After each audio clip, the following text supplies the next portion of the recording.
नमस्कार। हमारे बिहार में आपका स्वागत। मैं राहुल ओझा आपके साथ। राज्यसभा चुनाव को लेकर जेडीयू नेताओं की पार्टी दफ्तर में बैठक हुई। इस बैठक में पार्टी के राष्ट्रीय अध्यक्ष ललन सिंह, उपेंद्र कुशवाहा, अशोक चौधरी, संजय झा सहित पार्टी के कई बड़े नेता शामिल हुए। बैठक के बाद जेडीयू संसदीय बोर्ड के राष्ट्रीय अध्यक्ष उपेंद्र कुशवाहा ने कहा कि यह कोई बड़ी बैठक नहीं थी और पार्टी नेताओं की सामान्य मुलाकात थी। साथ ही उन्होंने कहा कि इस तरह की बैठक चलती रहती है। वहीं राज्यसभा चुनाव पर उन्होंने कहा कि इस चुनाव में पार्टी की तरफ से उम्मीदवार कौन होगा यह समय आने पर बता दिया जाएगा। वहीं मुख्यमंत्री नीतीश कुमार से रामचंद्र प्रसाद सिंह की मुलाकात पर उपेंद्र कुशवाहा ने कहा कि अगर कोई पार्टी का नेता मुख्यमंत्री से समय मांगता है या मिलना चाहता है तो इसमें कौन बड़ी बात है। दरअसल पार्टी में केंद्रीय मंत्री आरसीपी सिंह के राज्यसभा उम्मीदवारी पर बात नहीं बन रही है। कहा जा रहा है कि जेडीयू अध्यक्ष ललन सिंह और आरसीपी सिंह में इन दिनों बात नहीं बन रही है और शायद यही वजह है कि अब तक राज्यसभा उम्मीदवार की घोषणा नहीं हुई है। वहीं दूसरी तरफ बीजेपी ने भी अपने प्रत्याशी की घोषणा अब तक नहीं की है, जिसके बाद यह माना जा रहा है कि जेडीयू के फैसले के बाद ही बीजेपी उम्मीदवार की घोषणा कर सकती है। गहमा-गहमी किस बात की सामान्य है, कोई भी विशेष तो कारण नहीं है कि जिसके चलते गहमा गहमी की स्थिति हो। सब कुछ सामान्य है। तो पार्टी ऑफिस में सब लोग आते हैं, तो मुलाकात होती है, तो बिल्कुल नॉर्मल और नेचुरल मुलाकात है। इसको लेकर बहुत कुछ कयास लगाने की जरूरत तो है नहीं। विद इन पार्टी कोई व्यक्ति मुख्यमंत्री से कोई नेता समय मांगे या मिलने जाए तो यह भी कोई खबर तो है नहीं। खबर आज के समय में तब बन सकती है जब जेडीयू का कोई व्यक्ति आरजेडी के नेता के यहाँ चला जाए, आरजेडी का कोई बड़ा नेता जेडीयू के किसी नेता के यहाँ जाए, तो यह खबर हो सकती है। वरना विद इन पार्टी कोई नेता कहीं जाते हैं आते हैं तो ये कहाँ खबर है। तो उपेंद्र कुशवाहा का बयान आपने सुना कि समय थोड़ा सा आने दीजिए, उसके बाद से निर्णय ले लिया जाएगा। कोई बड़ी बैठक नहीं थी, लेकिन जिस तरीके से लगातार देरी देखने को मिल रही है जेडीयू और बीजेपी में, ऐसे में कई जो संभावनाएं हैं उसको तलाशने की कोशिश लगातार की जा रही है। जेडीयू से आरसीपी सिंह की उम्मीदवारी पर लगातार संशय, सस्पेंस बरकरार है।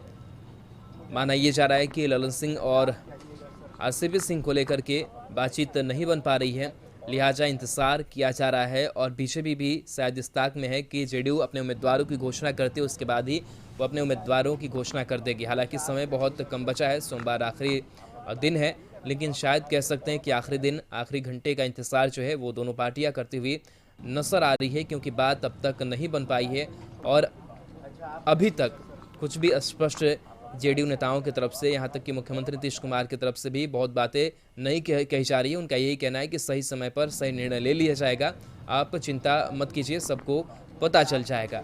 तो कहीं ना कहीं खुलकर बातें सामने नहीं आ पा रही है। देखना होगा कि अंदर खाने में क्या कुछ चल रहा है जेडीयू के अंदर और किस तरीके से नामों पर विचार विमर्श के बाद से नॉमिनेशन जो है किस शख्स का किया जाता है। हालांकि आरसीपी सिंह को लेकर के लगातार चर्चाएं चल रही है कि आरसीपी सिंह का क्या होगा, और ये सवाल अब भी बना हुआ है। जिस तरीके से लगातार आरसीपी सिंह के बयान भी सामने आए, हालांकि उन्होंने कहा कि जेडीयू के लिए उन्होंने लगातार काम किया है।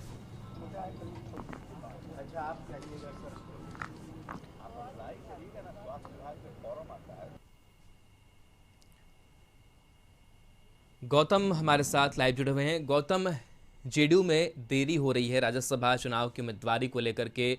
आरजेडी ने बाजी मार चुकी है, नॉमिनेशन करा चुकी है। बीजेपी भी शायद इंतजार करेगी कि जेडीयू क्या करेगी। क्या कुछ चल रहा है अंदर खाने में? और देखिए, आरजेडी की तरफ से जो बातें सामने आ रही थी कि कल उम्मीदवारों की तो घोषणा हो ही चुकी है और जो नामांकन होना है वो भी हो चुका है। जो अब इस प्रक्रिया के पूरा होने के बाद राजद जो है एनडीए पर सवाल उठा रहा है। एनडीए को लेकर राजद का जो कहना है कि स्थितियां जो हैं वो पूरी तरह से सही नहीं है, जिस कारण से ये देरी हो रही है। हालांकि देखिए, इस विषय को लेकर अगर बात करी जाए तो जदयू की तरफ से जो उम्मीदवार की घोषणा करनी है उस पर फैसला, आखिरी फैसला मुख्यमंत्री नीतीश कुमार का होगा।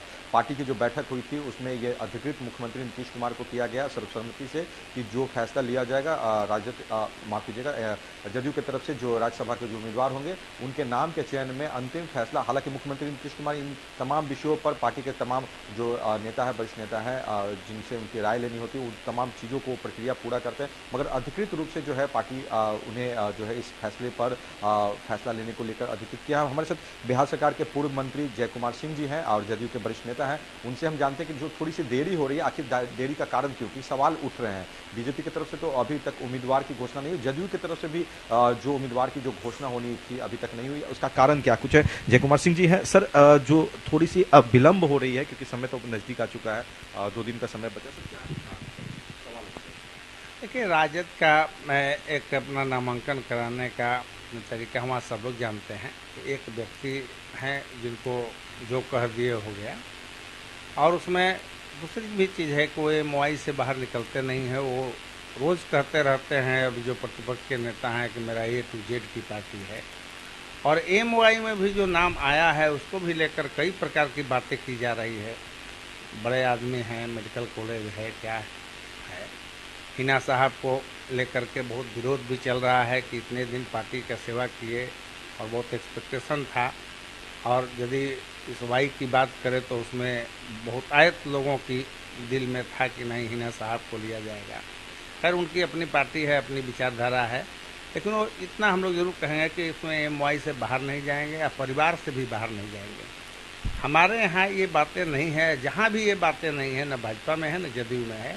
ऐसे में कार्यकर्ताओं को चयन करने में जरूर समय लगेगा, क्योंकि कई स्तर की मीटिंग होती है, और कई स्तर की मीटिंग होने के बाद जब हायर लेवल पर जब मीटिंग हुआ राष्ट्रीय अध्यक्ष के नेतृत्व में, तो माननीय मुख्यमंत्री जी को अधिकृत किया गया कि माननीय मुख्यमंत्री जी जिनको चुनेंगे वो पार्टी को, संगठन को स्वीकार्य होगा। ये बातें ऐसे ही भाजपा में चल रही है। भाजपा का यहाँ की इकाई एक करती है, फिर राष्ट्रीय इकाई करती है, तो कई प्रकार की वहाँ है। लोकतांत्रिक व्यवस्था में देर हो लेकिन बेहतर रिजल्ट आए, वो उसका है। जल्दीबाजी नहीं करना चाहिए। जल्दीबाजी कौन करेगा? जिसका अपना मन में है किसी का नाम रख दिया जाए। तो हमारे पार्टी में अभी तक लोकतांत्रिक व्यवस्था है, कई स्तर पर राय ली जाती है, इसके बाद वो चयन होती है। ये विलम्ब नहीं हो रहा है, ये बेहतर चयन के लिए समय लिया जा रहा है।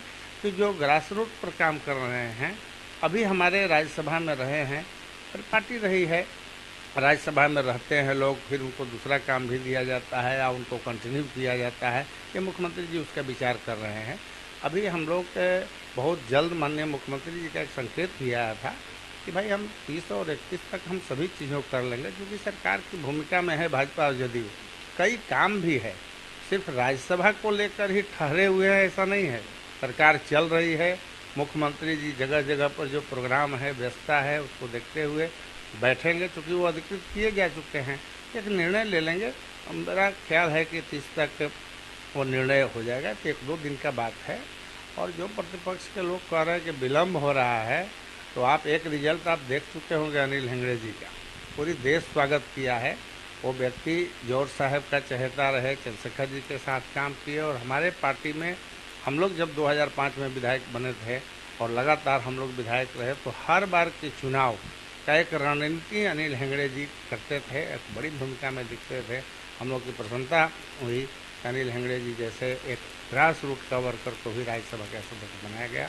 वैसे ही फिर निर्णय माननीय मुख्यमंत्री जी जो लेंगे, वो सबका स्वीकार और स्वागत होगा। पक्ष कर रही हैं कि गुटबाजी हो रही है जदयू में, राष्ट्रीय अध्यक्ष और आरसीपी सिंह के बीच कुछ कोऑर्डिनेशन की कमी है, जिस कारण से ये फैसला होने में देरी हो रही है। क्या इस सबों की भी कोई एक बात है, कोई भी दुनिया में ये लोकतांत्रिक व्यवस्था में एक इसको गुटबाजी नहीं कहते हैं। कई लोगों को मिलकर एक पार्टी होता है, कई जातियों को मिलकर एक पार्टी का निर्माण होता है। अनेकों विचार हो सकते हैं, लेकिन फाइनली पार्टी की आइडियोलॉजी पर सभी काम करते हैं। पार्टी की अपनी एक विचारधारा होती है, जिस विचारधारा पर हम लोग काम कर रहे हैं। हम लोहिया और जयप्रकाश की विचारधाराओं बनी हुई ये पार्टी है, तो फाइनली इसी विचारधारा पर आएंगे। व्यक्तिगत विचारधारा और पार्टी की विचारधारा में अंतर हो सकता है, लेकिन काम करना जब होगा तो पार्टी की जो आइडियोलॉजी है उसे काम करना है। इसलिए वो विवाद इस राज्यसभा को रोकने का, राज्यसभा के सदस्य को चयन करने का बाधा नहीं बन सकती है। इसका व्यक्तिगत विचार माननीय मुख्यमंत्री जी अधिकृत है और वो चुनेंगे। जय कुमार सिंह जी थे जिन्होंने कहा कि पार्टी ने जो एक जिस तरह से ग्रास रूट कि एक कार्यकर्ता को एक जगह दिया जाता है और राज्यसभा तक उन्हें पहुंचाने का मुख्यमंत्री का फैसला होता है। अभी भी जो है ये जो फैसला हो रहा है, ये फैसला इसी विषय पर जो है विलंब हो रहा है कि जी। इसमें जो व्यक्ति का जो चयन हो या जो नाम जो है राज्यसभा के लिए जाए, वो वैसे व्यक्ति का हो जो पार्टी के हित में काम करे, देश के हित में काम करे, राज्य के हित में काम करे, और जो वैसे लोग जो पार्टी से जुड़े हुए जिस तरह से उन्होंने काम किया, या जो कहा जा सकता है कि जिस तरह से बेहतर पार्टी के लिए उन्होंने अपना समय दिया, उन तमाम लोगों का जो है एक मुख्यमंत्री नीतीश कुमार की नज़रों में उनकी एक ये है, वैसे लोगों को ही चुना जाएगा। और जो पार्टी को लेकर और बेहतर काम कर सकता है, बिहार में बेहतर काम कर सकता है, उन तमाम लोगों को मौका देने के लिए मुख्यमंत्री नीतीश कुमार को अधिकृत किया जाए। जल्द ही फैसला हो जाएगा। 30 तारीख तक का जो समय है, अजय कुमार सिंह जी ने बताया कि 30 तारीख तक ये फैसला हो जाएगा। हालांकि विपक्ष ये बातें जरूर कर रही है कि गुटबाजी है, मगर ये गुटबाजी के कारण देरी नहीं हो रही है। एक अच्छे चेहरे के लिए, या जो एक समर्पित जो है नेता हो, पार्टी को मिले, राज्यसभा में जाकर पार्टी की आवाज़ को वहां तक उठाए, उन तमाम विषयों को लेकर जो है ये चिंतन हो रहा है। और पार्टी हर स्तर पर जो है इस विषय को लेकर चर्चा करें। मुख्यमंत्री नीतीश कुमार को अधिकृत किया गया है, मगर मुख्यमंत्री नीतीश कुमार ही जो है इन तमाम बातों को हर पार्टी के हर नेता से जो है उनकी बात हो रही है, और उसके बाद सहमति हो जाएगी, और सर्वसम्मति से ही जो नाम होगा वो सभी के सामने रखा जाएगा, और उस पर जो है पार्टी की तरफ से आगे का जो कार्य होगा। चलिए, बिल्कुल, बहुत बहुत शुक्रिया गौतम, तमाम जानकारी के लिए और तमाम बातचीत के लिए।